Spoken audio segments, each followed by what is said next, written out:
Ternyata aku orang kaya. Seenggaknya gitu menurut orang.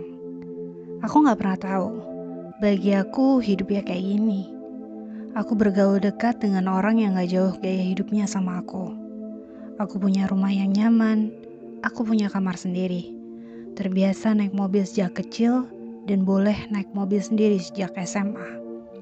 Ulang tahun aku dirayain di restoran. Aku pergi ke mall tiap weekend. Mamaku belanja di supermarket. Bahkan temen aku aja udah memvonis aku kaya sejak mereka tahu aku memanggil ibuku dengan sebutan mama. Seenggaknya di tahun itu di kota aku gak banyak orang memanggil ibunya dengan sebutan mama. Apalagi waktu mereka ngelihat mama aku, perempuan cantik yang ke kantor dengan baju blazer dan hak tinggi. Rambutnya dicat warna coklat dan di blow dengan indah. Kulitnya putih, bersih, dan terawat.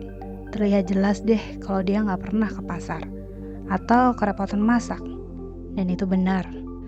Tapi bagi aku itu sebuah standar.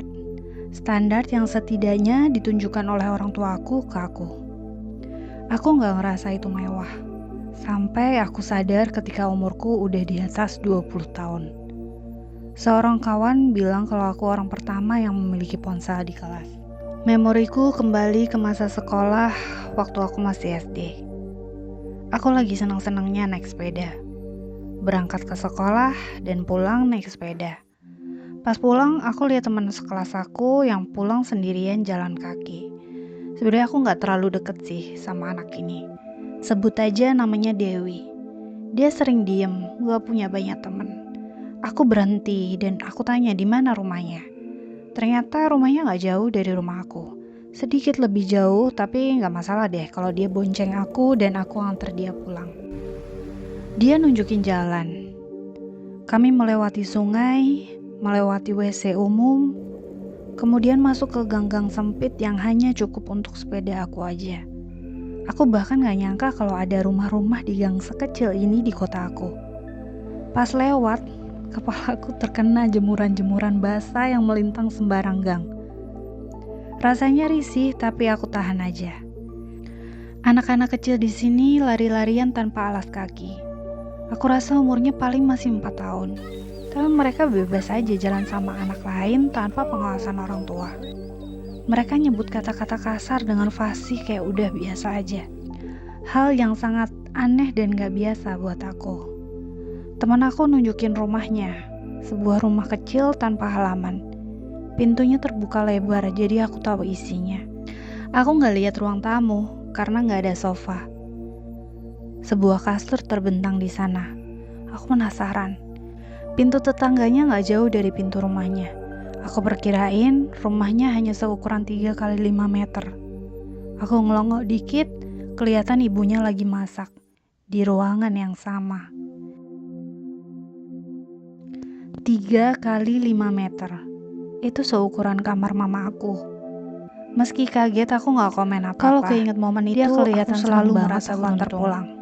Meskipun kalau dipikir-pikir, apakah aku beruntung dan bahagia? Kalau kamu pikir aku beruntung dan bahagia, maka gak sepenuhnya benar.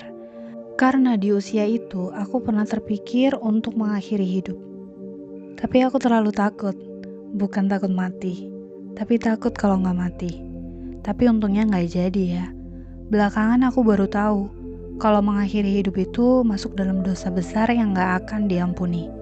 Catatan buat kamu yang pernah punya pikiran kayak aku, cari bantuan, cari temen, atau paling gak curhat di bawah deh. Kita semangatin kamu bareng-bareng.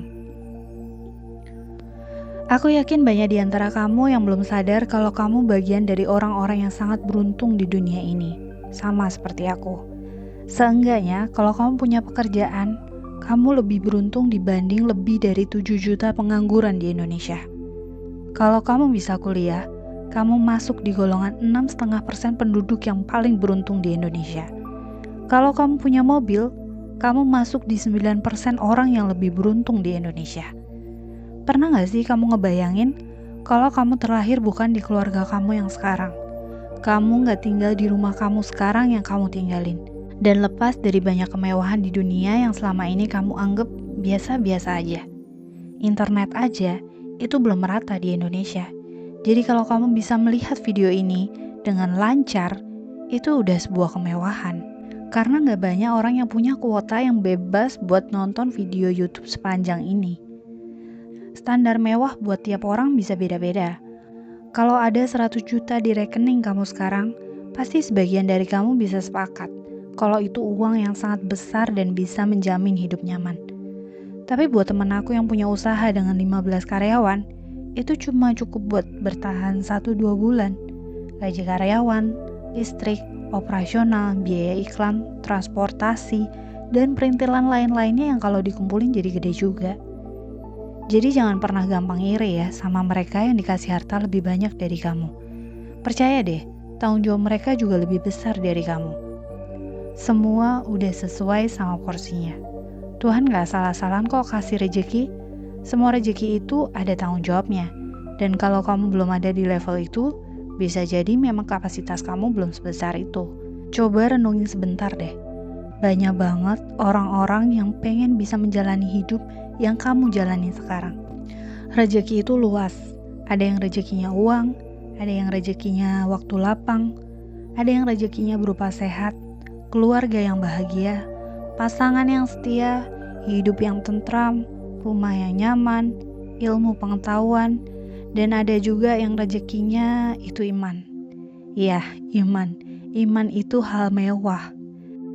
Catatan untuk kamu gak akan pernah bisa nikmatin semua rezeki di satu waktu yang sama.